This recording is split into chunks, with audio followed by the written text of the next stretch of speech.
ಹುಟ್ಟಿದ್ದಲ್ಲ, ಸತ್ತರೂ ಬದುಕುವವರಿದ್ದಾರೆ. ಆ ಸತ್ತರೂ ಬದುಕುವವರು ಯಾರು ಅಂತಂದ್ರೆ ಬಾಬಾ ಸಾಹೇಬ್ ಅಂಬೇಡ್ಕರ್ ಅಂತವ್ರು. ಅವ್ರು ಇವತ್ತು ನಮ್ಮ ಮಧ್ಯದಲ್ಲಿಲ್ಲ, ಆದ್ರೂ ಕೂಡ ನಮ್ಮ ಮಧ್ಯದಲ್ಲಿ ಅವರ ವಿಚಾರದಲ್ಲಿ ಬದುಕಿದ್ದಾರೆ. ಅದಕ್ಕೆ ಅವರನ್ನ ದಿನವೂ ಗುಣಗಾನ ಮಾಡಬಹುದು ನಾವು, ಪ್ರತಿದಿನ. ಅಂಬೇಡ್ಕರ್ ಇಲ್ಲದೆ, ಬಾಬಾ ಸಾಹೇಬ್ ಅಂಬೇಡ್ಕರ್ ಅವರು ಇಲ್ಲದೆ, ಅವರ ತತ್ವ ಸಿದ್ಧಾಂತಗಳು ಈ ಆಡಳಿತದಲ್ಲಿ ಬಳಸಿಕೊಳ್ಳದೆ ಇದ್ರೆ ಈ ದೇಶ ಮತ್ತು ಸರ್ವನಾಶ ಆಗುತ್ತೆ. ಅವರ ಸಿದ್ಧಾಂತಗಳನ್ನ ಯಾರು ಬಳಕೆ ಮಾಡಿಕೊಳ್ತಾರೋ ಆ ದೇಶ ಸುಭದ್ರವಾಗಿರುತ್ತೆ. ಅದಕ್ಕೆ ಮೋದಿಜಿಯವರು ಪ್ರತಿ ಹೆಜ್ಜೆಯಲ್ಲಿ ಬಾಬಾ ಸಾಹೇಬ್ ಅಂಬೇಡ್ಕರ್ ಅವರನ್ನ ನೆನೆಸ್ತಾರೆ ಮತ್ತು ಅವರ ತತ್ವ ಸಿದ್ಧಾಂತಗಳನ್ನ ಬಳಸ್ತಾರೆ. ಅದಕ್ಕೆ ಇವತ್ತು ಇಡೀ ದೇಶ, ಇಡೀ ಪ್ರಪಂಚ ಬಾಬಾ ಸಾಹೇಬ್ ಅಂಬೇಡ್ಕರ್ ಅವರನ್ನ ಗುಣಗಾನ ಮಾಡ್ತದೆ. ಭಾರತೀಯ ಜನತಾ ಪಕ್ಷ ಅವರು ಬದುಕಿದ್ದ ಕಾಲದಲ್ಲಿ ಅದು ರಾಜಕೀಯ ಪಕ್ಷವಾಗಿ ಇರಲಿಲ್ಲ. ನಾವ್ಯಾರು ಅವರನ್ನು ಸೋಲಿಸಿಲ್ಲ, ಸೋಲಿಸಿದವರು ಕಾಂಗ್ರೆಸ್. ಇವತ್ತು ವೋಟ್ ಬ್ಯಾಂಕ್ ಇದೆ, ಅವರ ಹೆಸರಿನಲ್ಲಿ ದಲಿತರು, ಹಿಂದುಳಿದವರು ಎಲ್ಲ ವೋಟ್ ಬ್ಯಾಂಕ್ ಇರೋದ್ರಿಂದ ಎಷ್ಟೋ ಕಾಲ ಅಂಬೇಡ್ಕರ್ ಅವರ ಫೋಟೋ ಇರದ ಕಾಂಗ್ರೆಸ್ ಇವತ್ತು ಫೋಟೋ ಇಟ್ಕೊಳ್ಳಕ್ಕೆ ಶುರು ಮಾಡಿ.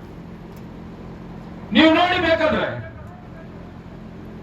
ಬಾಬಾ ಸಾಹೇಬ್ ಅಂಬೇಡ್ಕರ್ ಅವರೇ ಒಂದು ಮಾತನ್ನು ಹೇಳಿದ್ದಾರೆ, ಅದು ಅನುಭವದ ಮಾತು. ಬಾಬಾ ಸಾಹೇಬ್ ಅಂಬೇಡ್ಕರ್ ಅವರು ಏನ್ ಹೇಳಿದ್ದಾರೆ ಅಂದ್ರೆ, ಈ ಕಾಂಗ್ರೆಸ್ ಅಂತಕ್ಕಂಥದ್ದು ಈ ಬಡವರ ಪಾಲಿಗೆ, ದಲಿತರ ಪಾಲಿಗೆ ಸುಡುವ ಮನೆ ಇದ್ದಂತೆ. ಈ ಮನೆಯ ಪ್ರವೇಶ ನೀವು ಮಾಡಿದರೆ ನೀವು ಕೂಡ ಭವಿಷ್ಯಹೀನರಾಗಿ ಸುಟ್ಟು ಹೋಗ್ತೀರಿ ಅಂತ ಹೇಳಿದ್ದಾರೆ. ಆವತ್ತೇಳಿದ ಮಾತು ಇವತ್ತಿಗೂ ಕೂಡ ಅದು ಸತ್ಯವಾಗಿದೆ. ಅದಕ್ಕೆ ನಾನು ಹೇಳ್ತೇನೆ, ಅವರು ಒಬ್ಬ ಯೋಗಿ, ಬರೀ ಹೋರಾಟಗಾರರಲ್ಲ, ಅವರೊಬ್ಬ ಯೋಗಿ.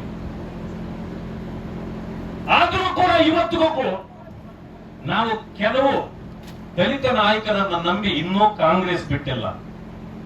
ಬಾಬಾ ಸಾಹೇಬ್ ಅಂಬೇಡ್ಕರ್ ಅವರ ಮಾತುಗಳಿಗೆ ನಾವು ಗೌರವ ಕೊಡೋದಾದ್ರೆ, ಕಾಂಗ್ರೆಸ್ ಸುಡುವ ಮನೆ ನಿಮ್ಮ ಪಾಲಿಗೆ ಅಲ್ಲಿ ಹೋಗಬೇಡಿ ಅಂತ ಅಂಬೇಡ್ಕರ್ ಹೇಳಿದ್ರೆ ನಾವು ಕೇಳಬೇಕ ಬೇಡ? ಆದ್ರೆ ನಾವು ಬಾಬಾ ಸಾಹೇಬ್ ಅಂಬೇಡ್ಕರ್ ಅವರ ಮಾತನ್ನ ತಿರಸ್ಕರಿಸಿ ಇನ್ನೂ ಕಾಂಗ್ರೆಸ್ ಅಲ್ಲಿ ಇದ್ದೀವಿ ಅಂತಂದ್ರೆ ನಾವು ಬಾಬಾ ಸಾಹೇಬ್ ಅಂಬೇಡ್ಕರ್ ಅವರಿಗೆ ಗೌರವಿಸ್ತಾ ಇದ್ದೇವೆ.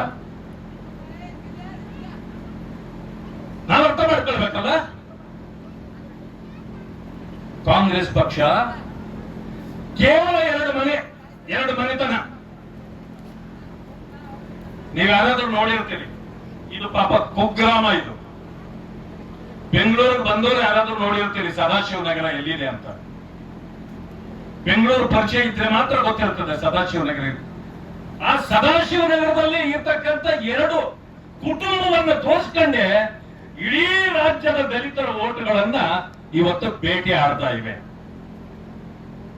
ಯಾವ ದಲಿತ ಉದ್ಧಾರ ಆದ? ನಾನು ನಿಮ್ಮನ್ನೊಂದು ಪ್ರಶ್ನೆ ಕೇಳ್ತೇನೆ.